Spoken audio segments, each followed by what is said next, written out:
नमस्कार दोस्तों, मैं नगीना शर्मा बोकारो से बोकारो गार्डन में आप सभी का तहे दिल से स्वागत करती हूँ। दोस्तों, आप इतने जो पेड़ पौधे देख रहे हो, एक गार्डनर के रूप में मुझे जान रहे हो।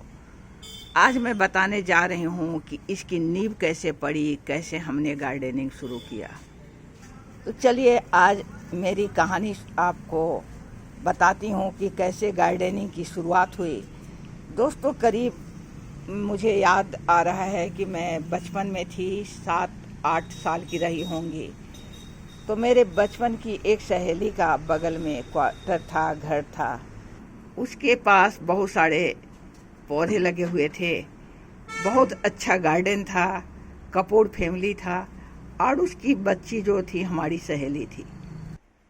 बचपन में हमेशा उसके यहाँ आना जाना लगा रहता था और मुझे देखकर इतनी खुशी होती थी।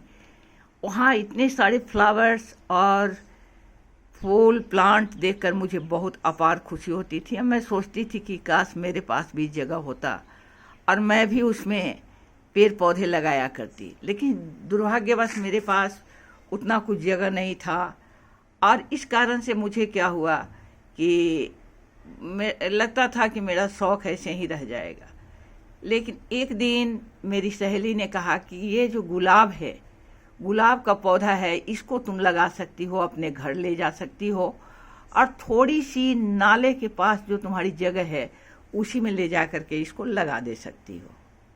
उसने केवल यह कहा ही नहीं, बल्कि वह तैयार हो गई कि मैं तुझे इसकी कटिंग काट कर दे देती हूँ और ले जा करके लगा लेना। गुलाब और एक मेहंदी हीना, उसके प्लांट 2 की कटिंग उसने मुझे दे दी।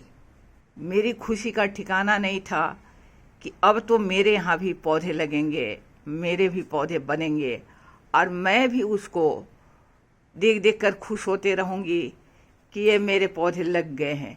और मैं कटिंग लेकर खुशी खुशी उसके यहाँ से घर आ गई और आकर मैंने गुलाब के और मेहंदी के जो भी कटिंग 2-3 कटिंग उसने दिए थे, सबको आकर नाला के किनारे गड्ढे किए मिट्टी में और उसमें लाकर लगाकर पानी डालकर रख दी।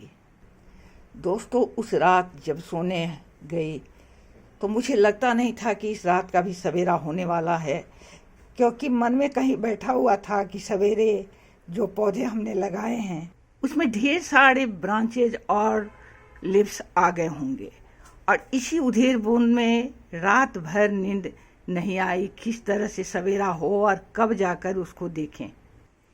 सवेरे सवेरे सबसे पहले जगकर किवाड़ खोलकर और दौड़ी अपने कटिंग को देखने और वहाँ पहुँचकर उसको अच्छी तरह से निहारना शुरू किया कि किधर से पत्ते निकले हैं या किधर से ब्रांचेज निकली है। लेकिन दुख के साथ कहना पड़ रहा है कि कोई ब्रांच नहीं थी, कोई पत्ते नहीं थे और दुखी मन से मैं इधर उधर देख रही थी कि अब क्या किया जाए।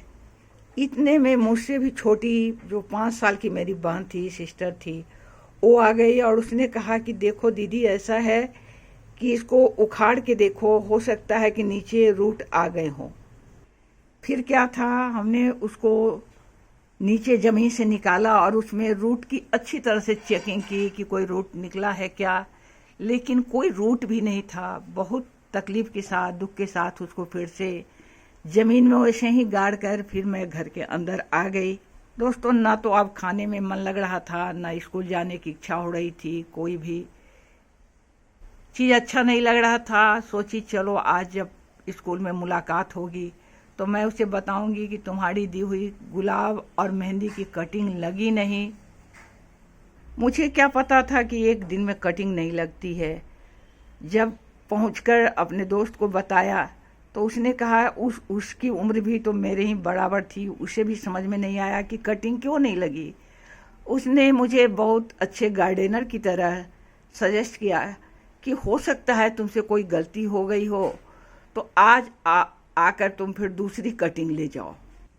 अब ये कटिंग लाने का, लगाने का और हर दिन सवेरे जाकर उखाड़ कर उसको देखने का सिलसिला चालू हो गया। हर दिन उसको जाकर ज़मीन से निकाल कर मैं देखती और देखने के बाद फिर से उसको जमीन में गाड़ दिया करती। और दोस्तों इस तरह से करीब महीनों गुजरते चले गए। बार बार कटिंग लाई जाती थी, लगाती थी, और फिर वो कटिंग जो थे वो नहीं लगते थे और दुखी होती थी। और इस तरह दुखी होने का सिलसिला शुरू हुआ तो ये महीनों चलता रहा। बार बार ऐसा होता गया। संयोगवश एक रोज़ जब मैं कटिंग ज़मीन से निकाल कर उसकी रूट चेकिंग कर रही थी, उसी समय मेरे भ्राताश्री उधर से गुजरे। उन्होंने पूछा कि ये क्या कर रही हो तुम? तो मैंने बताया कि भैया ऐसा है कि ये कटिंग लगाए थे, तो इसमें देख रहे हैं कि इसमें रूट हुआ है या नहीं हुआ है। अब क्या बात है, उनकी हंसी की जो झड़ी निकली तो रुकने की नाम ही नहीं ले रही है। वो हंसते जा रहे हैं।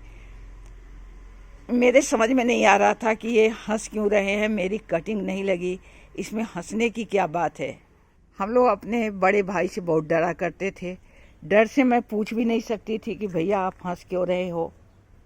जब उनकी हंसी रुकी तो उन्होंने खुद से बताया कि अरे मूर्ख, ये कटिंग लगाकर जो तुम हर दिन इसको निकाल लेती हो बाहर, चेक करती हो कि ये कटिंग लगी या नहीं लगी, इस तरह से कटिंग थोड़े लगेगी।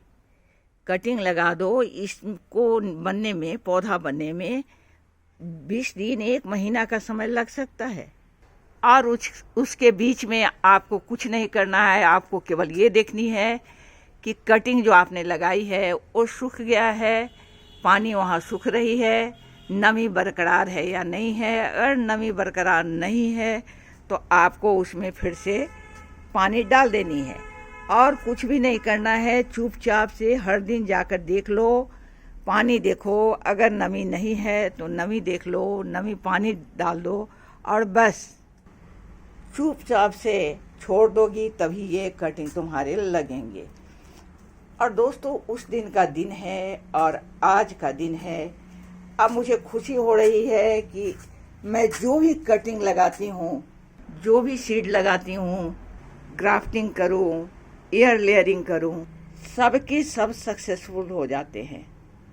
स्थिति तो ये हो जाती है कि 5-6 लगाओ तो सारे के सारे प्लांट बन जाते हैं और मुझे उसे लोगों को गिफ्ट करने पड़ते हैं।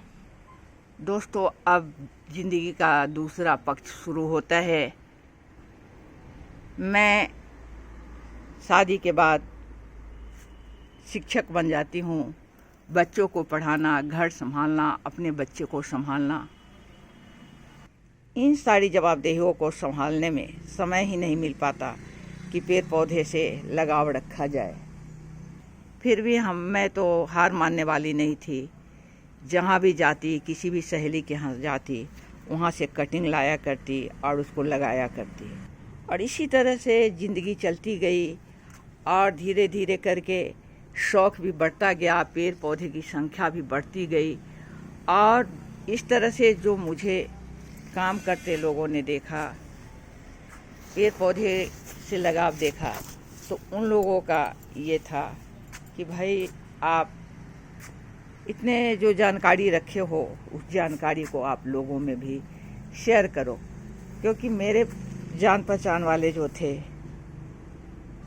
उनके प्लांट में कोई परेशानी होती थी तो मैं उसका उनको सजेशन देती थी और उन्होंने मुझे सजेशन दिया कि आप ऐसा करिए कि YouTube पर वीडियो बनाकर डालिए।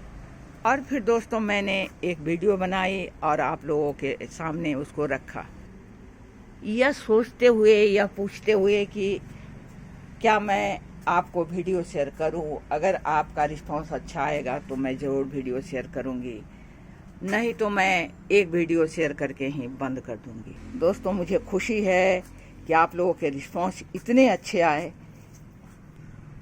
इतने अच्छे रिस्पांस आप लोगों से मैंने पाया कि गार्डनिंग की YouTube की जर्नी मेरी चलती रही। और आज भी मैं आप लोगों के सामने हर दिन वीडियो लेकर आती हूँ। और इसी दरमियान क्या है कि कुछ लोगों ने मुझसे कुछ अलग चीज़ों का डिमांड किया। जैसे किसी ने खाना बनाने का रेसिपी पूछा, किसी ने कविता सुनाने की जिद की, तो किसी ने घर परिवार से संबंधित कुछ प्रश्न किए। तो मुझे लगा कि मैं इस पर अगर गार्डनिंग पर डालती हूँ तो उससे बेहतर है कि मैं एक चैनल ही बना लूँ। बल्कि मैंने कहा कि नहीं, ऐसा है कि मेरा एक गार्डनिंग का चैनल है, लेकिन मैं इसमें अब अचार का वीडियो कैसे डालूँ। तो सजेशन आया कि नहीं, आप एक ऐसा करो, चैनल ही बना लो। और फिर मैंने एक दूसरी चैनल बनाई। आप लोगों में से बहुतों ने उस चैनल को भी ज्वाइन कर लिया है, मुझे खुशी है, मैं उन्हें तहे दिल से धन्यवाद करती हूँ। और अगर आपने ज्वाइन नहीं किया है तो happy life with Bokaro garden को भी आप ज्वाइन कर लें। यह मेरा आप सबों से रिक्वेस्ट होगा। और दोस्तों, इस तरह से जर्नी चलती रहेगी, जब तक जीवन है तब तक ये जर्नी चलेगी। जब तक मैं सक्षम हूँ, काम कर पा रही हूँ, आप लोगों के साथ हूँ, जब आगे देखी जाएगी। और इसी के साथ मैं आज अपनी कहानी, गार्डनर बनने की कहानी समाप्त करती हूँ।